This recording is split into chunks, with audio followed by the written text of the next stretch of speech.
예수님께서 성전에 들어가셔서 성전을 청결하게 하셨습니다. 그 사건 이후에 또 무슨 일이 있었냐면 예수님께서 오늘 보면 바로 앞에 부분 보면 12장 1절부터 보면 포도원 비유를 하십니다. 포도원 비유는 뭐냐면 원래 있던 그 포도원은 하나님께서 이제 그 포도원을 지키던 그 농부들, 그 주인이 포도원을 맡기고 이렇게 가게 되는데, 그 포도원은 상징하는 것이 이스라엘, 원래 이스라엘입니다. 그것들은 다 하나님께서 폐하시고 새로운 이스라엘 민족을 하나님께서 선택하신다는 내용의 비유가 이제 바로 앞에 있었습니다. 그거를 예수님께서 그렇게 포도원 품꾼과 포도원에 대한 비유를 그렇게 하셨을 때 이것이 우리를 하는 이야기구나라고 이제 그들이 딱 알아챘어요. 그래서 마음에 이렇게 화가 난 거죠. 네. 이 얘기는 결국 우리 이스라엘 율법을 지키는 우리들이 결국은 하나님의 백성이 되지 못하고 주인이 보낸 아들을 믿는, 그러니까 새로운 하나님께서 포도원을 다스릴 그런 사람들을 세우겠다고 하는 이야기가 새로운 하나님의 자녀들을 선택하시겠다는 뜻이구나, 이렇게 이해를 그들이 합니다. 예수님께서 실제로 그런 뜻으로 말씀하셨고, 또 자세히 설명하려면 또 앞에 말씀 다 설명드려야 되니까 쉽게 말하면 기존에 있던 이스라엘을 하나님께서 폐하시고 새로운 이스라엘을 만드실 것이다. 그거는 예수 그리스도를 믿는 새로운 하나님의 백성을 세우겠다, 그런 의미죠. 그거를 이 13절 처음에 나오는 그들이 듣고 기분이 나쁜 거예요. 그들은 누굴까요? 대제사장과 서기관들과 바리새인들이 듣고 이거 우리를 들으라고 하는 얘기구나 라고 생각하고 분노합니다. 그리고 이제는 거꾸로 예수님께서 무슨 말을 하면 그거를 꼬투리 잡아서, 오늘 성경에는 책 잡아서라고 표현했는데 어떻게든지 예수님이 하는 말을 책 잡아서 넘어뜨리고 죽이려고 이제 그들이 마음을 먹은 거죠. 그래서 이 일이 예수님께서 예루살렘에 입성하시고 첫째 날 월요일에는 성전을 청결케 하시고 둘째 날 화요일에는 논쟁을 이렇게 바리새인 대제사장 서기관들과 논쟁을 하시는데, 둘째 날에 있었던 많은 사람들과 논쟁하셨던 이야기가 둘째 날에 나오는데, 오늘 그 둘째 날의 일부분을 오늘 우리가 살펴보게 되었습니다. 예수님이 말씀하시는 거 어떻게든 꼬투리를 잡으려고 먼저 누가 예수님에게 가서 논쟁을 시도하냐면 13절에 보니까 바리새인과 헤롯 당이라고 그랬습니다. 전혀 어울릴 것 같지 않은 사람이죠. 헤롯 당은 헤롯을 추종하는 사람들이고 바리새인은 율법을 추종하는 자들이잖아요. 전혀 어울릴 것 같지 않은 사람들이 둘 다 하여튼 예수님이었던 거예요. 그러니까 그들이 예수님을 책잡으라고 와서 예수님에게 질문을 합니다. 예수님, 당신은 참 사람을 외모로 보지 않는 줄 우리가 잘 아는데 우리가 가이사에게, 로마의 황제 가이사에게 세금을 바치는 것이 옳습니까? 옳지 않습니까? 바칠까요? 말까요? 라고 이제 14절 15절에 묻습니다. 네. 생각해 보세요. 지금 이스라엘 백성들이 로마의 압제하에 있으니 예수님께서 로마에게 세금을 내야 한다라고 말하면 약간 예수님이 우리 보고 로마의 세금을 바치라고 한다, 그렇게 말해서 이스라엘 백성들에게 인심을 잃을 것이고, 뭐 쉽게 얘기하면 우리로 치면 우리가 과거 일제로부터 압제를 당할 때 일제에게 세금을 바쳐야 된다라고 하면 저 매국놈 이렇게 생각하겠죠. 그런 것처럼 예수님께서 로마에 세금을 바치라고 말한다라고 하면 매국놈이라고 매도할 것이고, 세금을 바치지 말라 하면 역적이다, 로마에 거스르는 역적이다, 이렇게 말하겠죠. 세금을 내라고 하면 바리새인들이 예수님을 매국노라고 매도할 것이고 세금을 내지 말라고 하면 헤롯 당원들이 매국노라고 반역자라고 예수님을 매도할 것이고 낼까요 말까요? 어떤 대답이라도 예수님이 걸리게끔 그렇게 질문을 했습니다.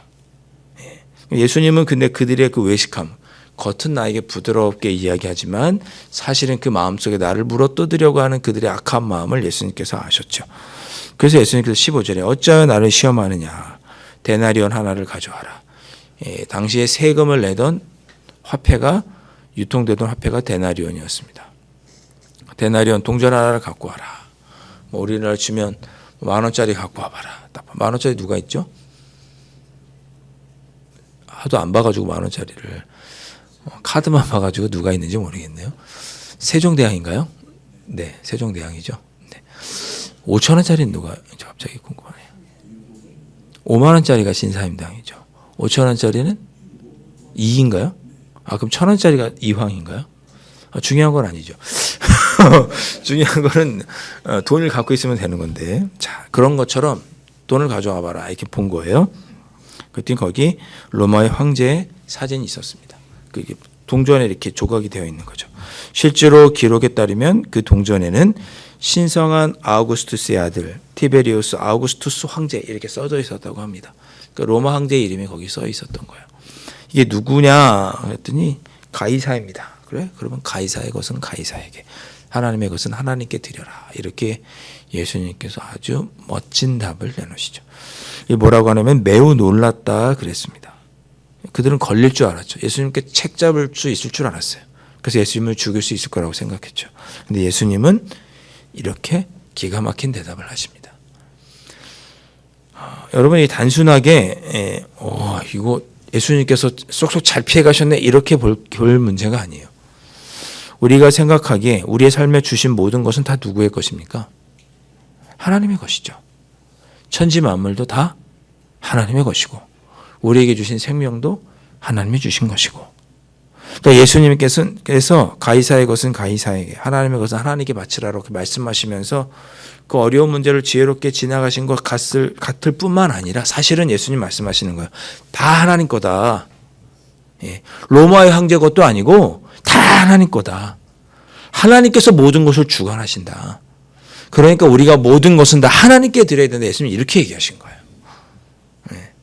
그러나 언뜻 듣기로는 놀랍게 예수님께서 가이사의 것은 가이사에게, 하나님의 것은 하나님께 바치라 하면서 이 교묘한 질문을 잘 헤쳐나가시기도 했지만 사실 예수님의 더 깊은 뜻은 다 하나님의 것이니 다 하나님께 드려야 된다라고 말씀하시는 거죠.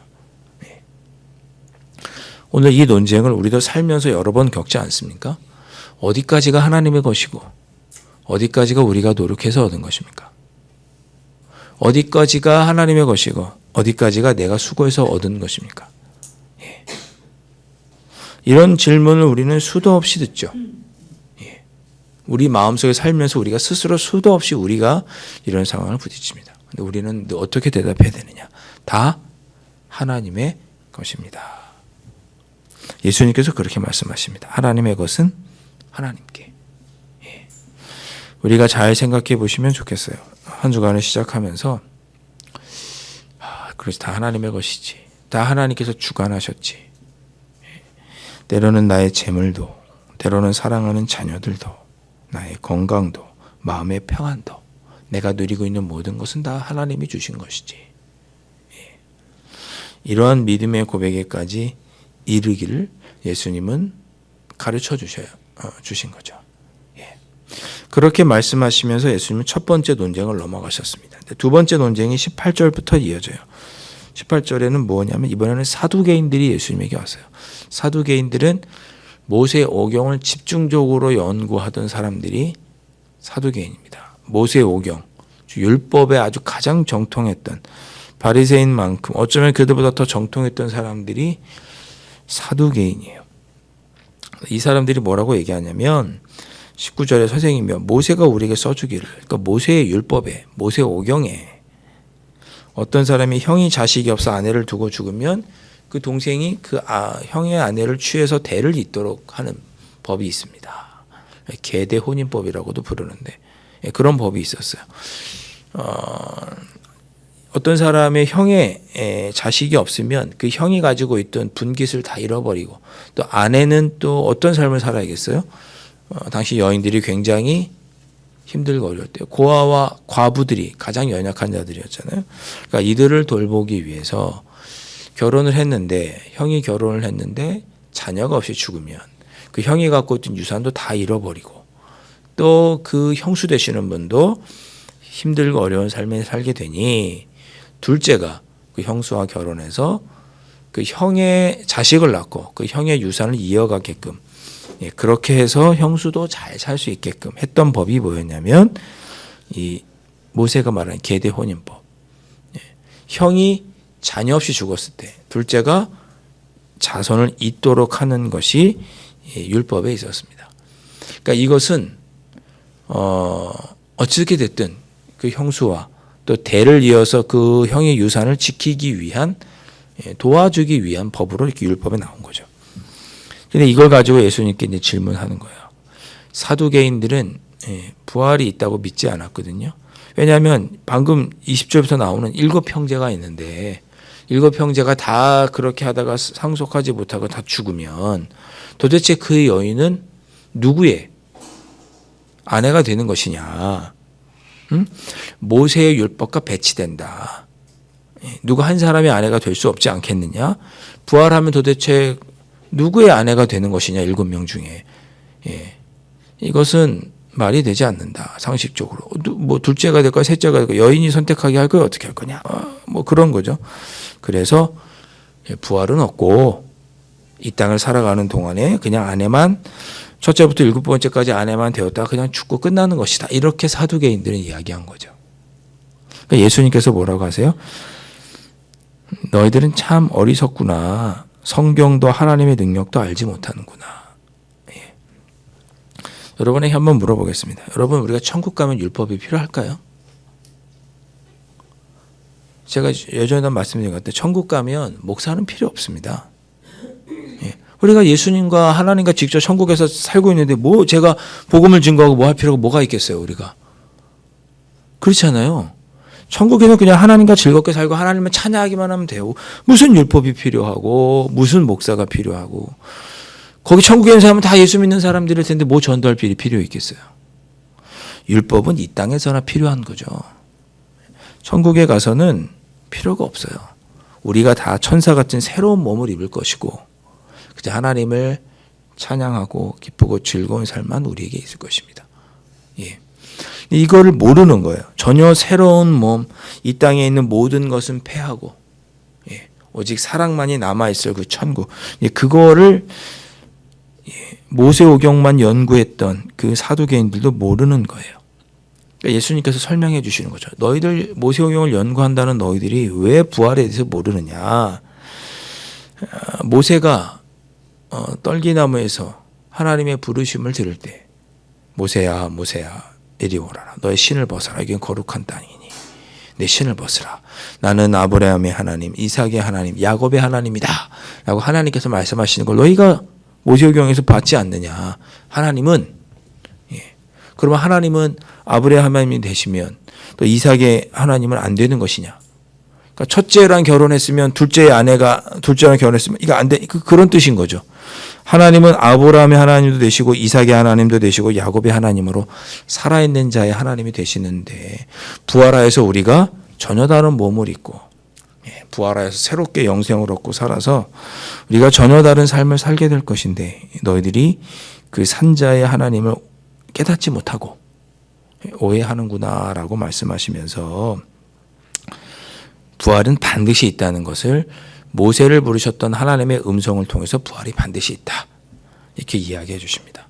그러니까 7 형제의 이런 일이 정말 있는지 없는지는 모르지만 만약에 이런 일이 있다고 100만 분의 1의 확률로 이런 일이 있다고 가정을 하면 천국에 갔을 때 다 부활했을 때 이 여인이 누구의 아내가 되겠느냐. 말이 되지 않는다. 부활은 없다. 이렇게 말하는 사두개인들에게 아니다. 하나님께서 모세를 부를 때도 아브라함과 이삭과 야곱의 하나님 그들이 살아있음을 전제로 하나님께서 살아있는 자의 하나님으로 말씀하셨는데 하나님께서 직접 부활이 있다고 아브라함, 이삭, 야곱이 살아있는 자들로 산자의 하나님이라고 하나님께서 말씀하셨는데 왜 너희들이 부활이 없다고 생각하느냐?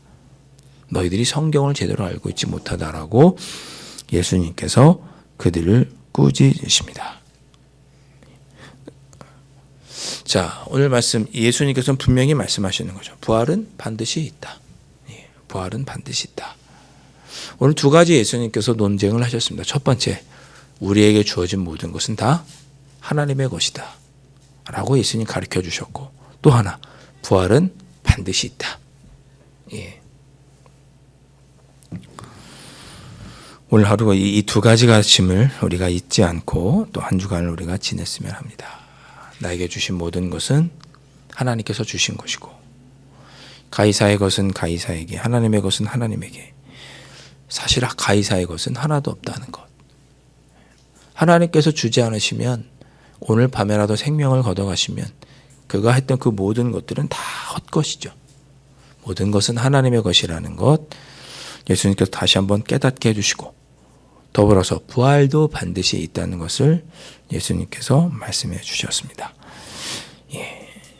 이 두 가지 신앙의 귀한 진리를 붙잡고 이 한 주간도 담대하게 하나님만 의지하며 살아가시는 여러분들 되실 수 있기를 주님의 이름으로 축원드립니다. 기도하겠습니다.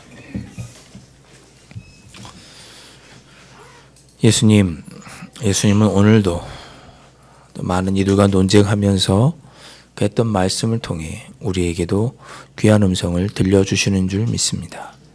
주님, 가이사의 것은 가이사에게, 하나님의 것은 하나님께 드리라고 하셨는데 이 땅에 하나님의 것이 아닌 것이 어디 있는지요. 우리에게 주신 모든 것이 하나님의 주권 가운데 하나님의 주신 것이니 우리가 이 모든 것들을 하나님께 감사하고 우리도 모든 것을 하나님께 돌려드리는 귀한 삶을 살아갈 수 있도록 성령 하나님 인도하여 주시옵소서. 또한 부활은 반드시 있는 줄 믿습니다. 우리도 언젠가는 부활하였을 때 그 하나님이 아브라함의 하나님뿐만 아니라 나의 하나님으로 우리가 고백하게 될 줄 믿사오니 우리 앞에 부활이 있음을 분명히 믿고 우리 앞에 삶의 문제들을 부활을 바라보며 언젠가 승리할 것을 바라보며 오늘도 승리하며 살아갈 수 있는 저희들이 될 수 있도록 성령 하나님 인도하여 주시옵소서. 귀하신 예수 그리스도 이름으로 간절히 기도하옵나이다. 아멘. 하늘에 계신 우리 아버지, 아버지의 이름을 거룩하게 하시며 아버지의 나라가 오게 하시며 아버지의 뜻이 하늘에서와 같이 땅에서도 이루어지게 하소서. 오늘 우리에게 일용할 양식을 주시고 우리가 우리에게 잘못한 사람을 용서하여 준 것 같이 우리 죄를 사하여 주시고 우리를 시험에 빠지지 않게 하시고 악에서 구하소서. 나라와 권능과 영광이 영원히 아버지의 것입니다. 아멘.